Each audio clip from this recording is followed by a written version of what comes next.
जय श्री राम प्रेमी भक्तों। आज का टॉपिक है प्राण शक्ति का रहस्य जाने, इससे ही आपकी किस्मत की लकीरें बदल जाएंगी। प्राण शक्ति का रहस्य बहुत ही गूढ़ है, पूरी तरह से तो इसका कोई वर्णन कर ही नहीं सकता, क्योंकि ये प्राण शक्ति दुनिया की सबसे बड़ी शक्ति है। इस शक्ति के बिना किसी का कोई भी वजूद नहीं है और हम प्रतिदिन आपको जागरूक करते रहते हैं अपने वीडियो के द्वारा। लेकिन आज हम आपको हमारे प्रश्न उपनिषद में जो लिखा हुआ है वो बताएंगे। इस उपनिषद में महर्षि पिप्पलाद से 6 ऋषियों ने 6 प्रश्न किए, तो ये तीसरा प्रश्न है आश्वलायन ऋषि का। उन्होंने महर्षि पिप्पलाद से पूछा कि प्राण शक्ति का क्या रहस्य है, यह प्राण किससे उत्पन्न होता है, यह शरीर में कैसे आता है तथा अपने को विभाजित करके किस प्रकार ये स्थित रहता है और किस प्रकार इससे हमारी किस्मत की रेखाएं यानी कि लकीरें बदल जाती हैं।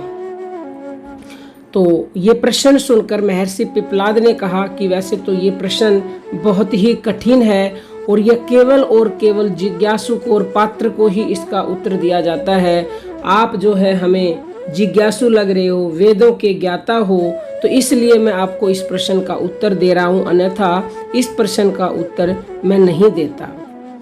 तो प्रश्न का उत्तर देते हुए कहते हैं कि इस प्राण के गूढ़ रहस्य को जानने की जिज्ञासा से, श्रद्धा भाव से ये प्रश्न आपने पूछे हैं, इसलिए वे इस विषय के पूर्ण ज्ञाता होने से इनका उत्तर देने को तैयार हो गए, यानी कि ऋषि तैयार हो गए।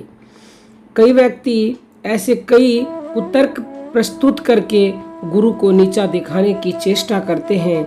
ऐसे व्यक्ति को कोई उत्तर न देना ही उचित है। हम प्रतिदिन कहते हैं कि गुरु से कभी भी तर्क वितर्क नहीं करना चाहिए, क्योंकि उसके जानने की जिज्ञासा तो होती नहीं, व्यर्थ का विवाद पैदा करना चाहते हैं और खुद आप करो तो खुद ही आपको अनुभव हो जाएगा। प्राणों की उत्पत्ति के विषय में पिप्पलाद महर्षि कहते हैं कि यह परमात्मा की ही शक्ति है।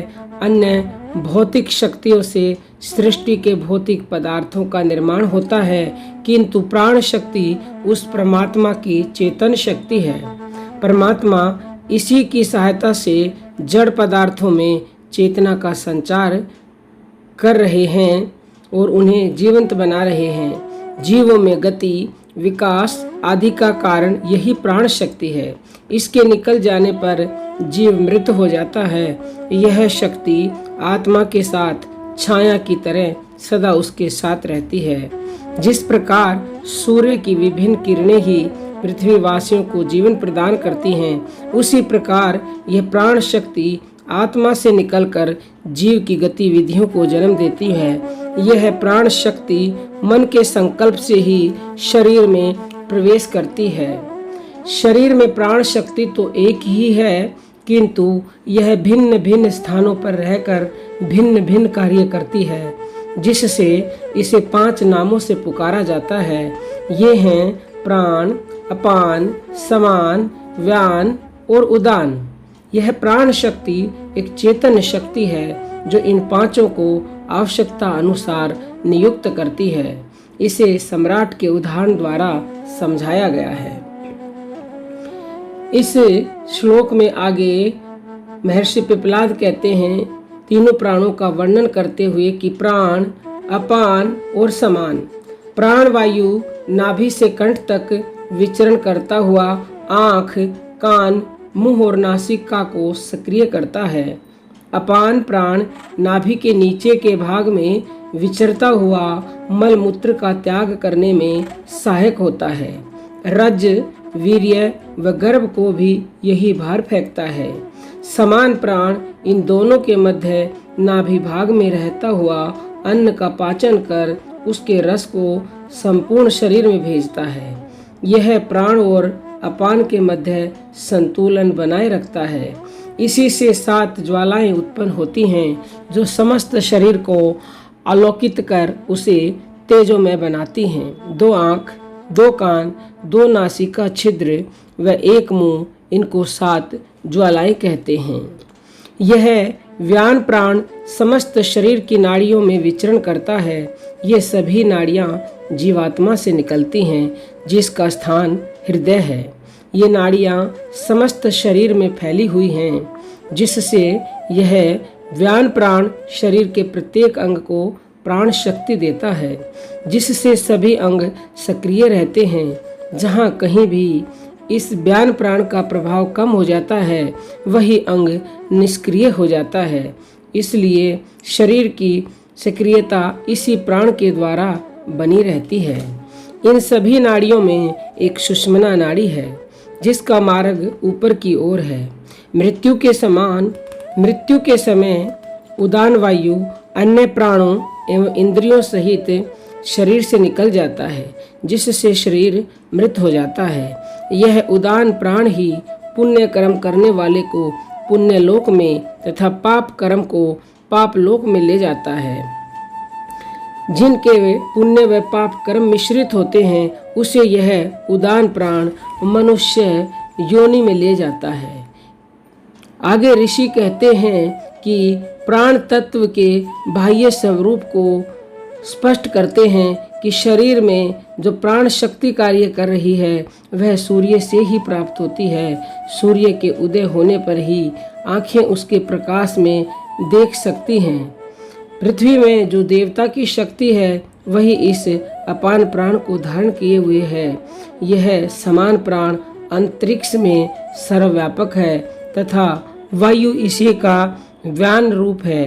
भाव यह है कि शरीर की यह प्राण शक्ति का स्रोत सूर्य ही है, जो शरीर के भीतर और बाहर सर्वत्र व्याप्त है। मनुष्य के शरीर में जो तेज है, ताप है, वह सूर्य के ही कारण है। यह ताप ही उदान प्राण है, जिसके शरीर से निकल जाने पर शरीर निस्तेज होकर मृत हो जाता है। इस समय समस्त इंद्रियां अपना कार्य करना बंद करके मन में विलीन हो जाती हैं तथा यह मन ही शरीर से निकलकर पुनर्जन्म लेकर तथा नया शरीर धारण कर लेता है। जीवात्मा का स्वरूप मन ही के कारण है। जब मन भी आत्मा में विलीन हो जाता है, तो वह शुद्ध आत्मा ईश्वर में विलीन हो जाती है। इसी को मोक्ष कहा जाता है। संपूर्ण सृष्टि ईश्वर के संकल्प से बनी है।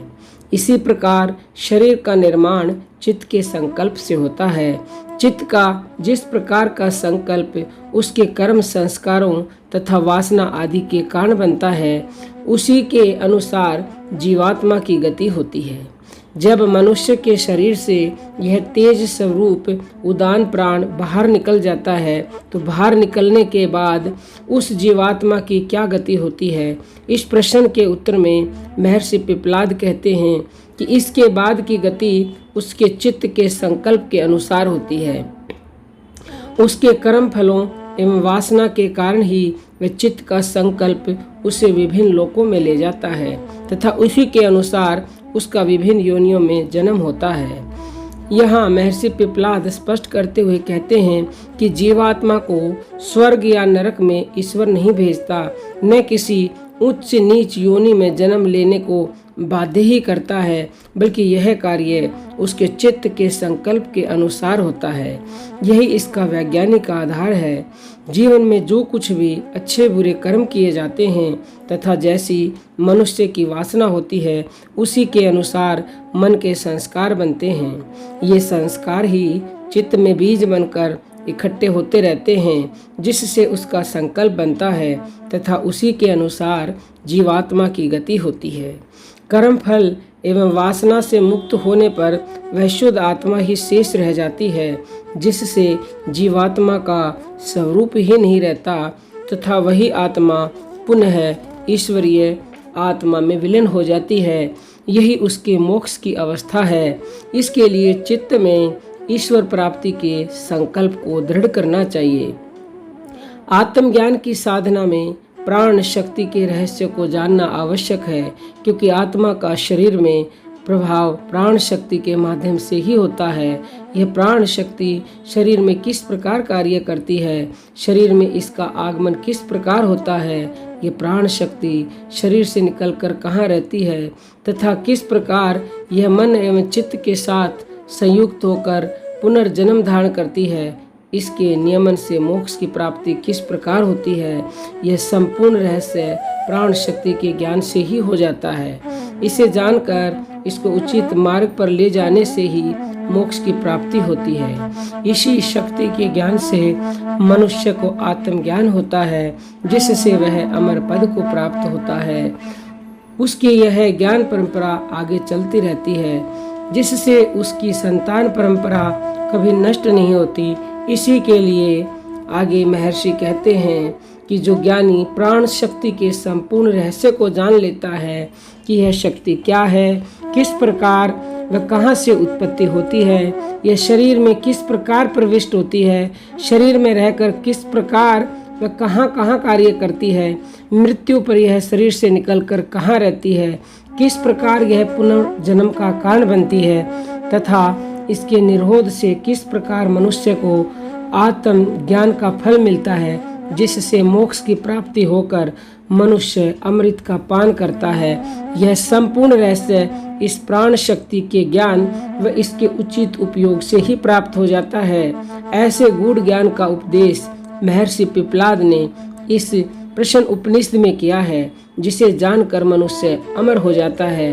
प्राण शक्ति के 5 बाह्य भेद व 5 शरीर के भीतर के भेदों को जान लेने पर मनुष्य इसके संपूर्ण रहस्यों को जान लेता है।